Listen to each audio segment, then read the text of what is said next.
Welcome to ArrangeWave. Today we're talking about how to manage your folders in Ableton. We're going to be hanging over here in this Places tab, and if there are certain folders that you are regularly using, you're going to want to sync them right here. So go to Add Folder, and I'm going to add a folder called Cues, which is my cue samples folder. Open, and it'll always be there. So as I'm building out sets, songs, and I need to add cues to it, they're all right here, ready to pull in. Intro. If you ever need to remove a folder, all you have to do is just right-click on it and go to Remove from Sidebar. I'm going to add my desktop as one of the folders as well. If you're going to do this, you're going to want to make sure your desktop stays pretty clean and organized. So I'm going to jump into my desktop and go find some stems real quick.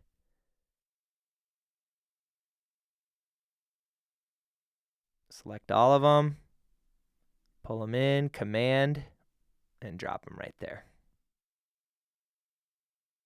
Thanks so much for watching. Let us know in the comments what we missed and what we should talk about next.